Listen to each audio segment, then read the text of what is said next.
Hello all, welcome to Usha kitchen blogs. ఈరోజు మనం restaurant స్టైల్లో ఎంతో టేస్టీగా కలర్ఫుల్గా ఉండే వెజ్ బేబీకార్న్ ఫ్రైడ్ రైస్ ఎలా చేసుకోవాలో చూద్దామా. ఇంట్లో ఉండే కూరగాయలతో చాలా త్వరగా సింపుల్గా దీనిని తయారు చేసుకోవచ్చు.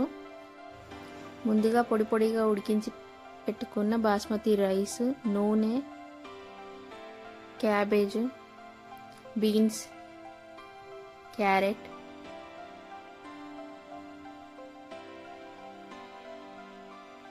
ఆనియన్స్, కొత్తిమీర, పుదీనా, బేబీకార్న్, పచ్చిమిర్చి, tomato ketchup, noodles masala, pepper powder, soya sauce, green chilli, red chilli, salt. ముందుగా కడాయి పెట్టుకొని అందులో తగినంత నూనె వేసి బాగా వేడెక్కాక సన్నగా తరిగి పెట్టుకున్న ఉల్లిపాయ ముక్కలు, పచ్చిమిర్చి ముక్కలు వేసి పచ్చివాసన పోయే వరకు కాసేపు ఫ్రై చేయండి. ఉల్లిపాయలు కొద్దిగా వేగాక కట్ చేసి పెట్టుకున్న బీన్స్, క్యారెట్ ముక్కలు వేయండి. ఇక్కడ మంటను హై ఫ్లేమ్లో ఉంచి కూరగాయలను బాగా వేయించుకోవాలి. ఇవి సగం వేగిన తర్వాత ఈ రెసిపీకి మెయిన్ ఇంగ్రీడియంట్ బేబీకార్న్ ముక్కలు, అలాగే సన్నగా తరిగిన క్యాబేజ్ కూడా వేయండి. అన్ని ముక్కలు క్రిస్పీగా అయ్యే వరకు కడాయి టాస్ చేస్తూ చక్కగా ఫ్రై చేసుకోండి. కూరగాయలు మరీ మెత్తగా అవ్వకూడదు, కొద్దిగా క్రంచీగా ఉంటేనే ఫ్రైడ్ రైస్ బాగుంటుంది.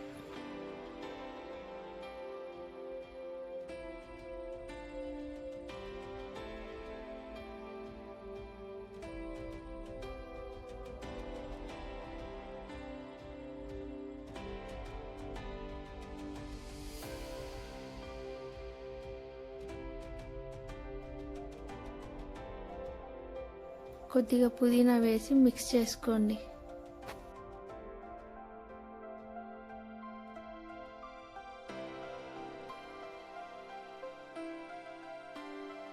కూరగాయ ముక్కలన్నీ చక్కగా వేగిన తర్వాత మనం ముందుగా ఉడికించి పూర్తిగా చల్లార్చి పెట్టుకున్న బాస్మతి రైస్ మొత్తాన్ని కడాయిలో వేసుకోండి. ఇప్పుడు రైస్ విరగకుండా కింద ఉన్న కూరగాయ ముక్కలన్నీ రైస్తో కలిసేలా గరిటెతో మెల్లగా కలుపుకోండి.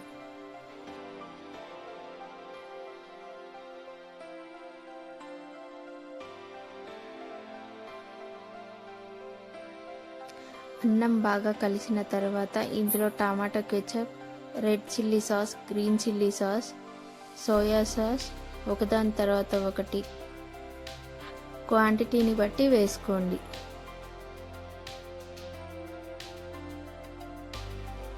సాస్లతో పాటే రుచికి సరిపడా ఉప్పు, ఘాటు కోసం మిరియాల పొడి, ఇంకా మంచి ఫ్లేవర్ కోసం ఫ్రైడ్ రైస్ మసాలా చల్లుకోండి.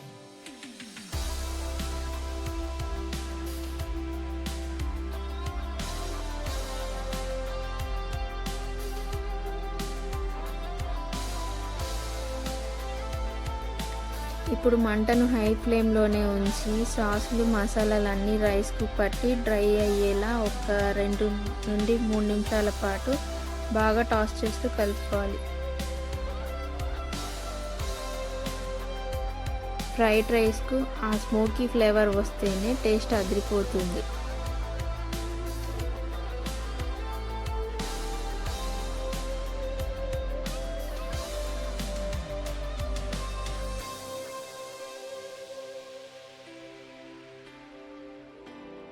చివరిగా సన్నగా తరిగిన కొత్తిమీర చల్లుకొని ఒకసారి కలిపేసి స్టవ్ ఆఫ్ చేసుకోండి. అంతే, వేడి వేడి veg baby corn fried rice ready.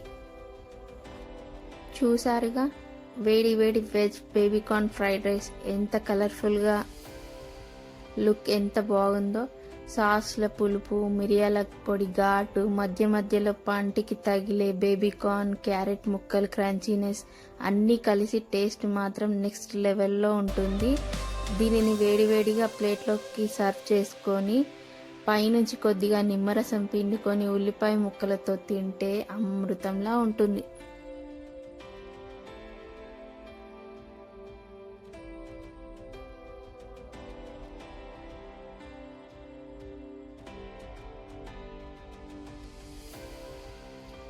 ఈ వీడియో మీకు నచ్చితే లైక్ చేయండి, షేర్ చేయండి. మరిన్ని టేస్టీ రెసిపీస్ కోసం మన ఛానల్ని సబ్స్క్రైబ్ చేసుకోవడం మర్చిపోకండి.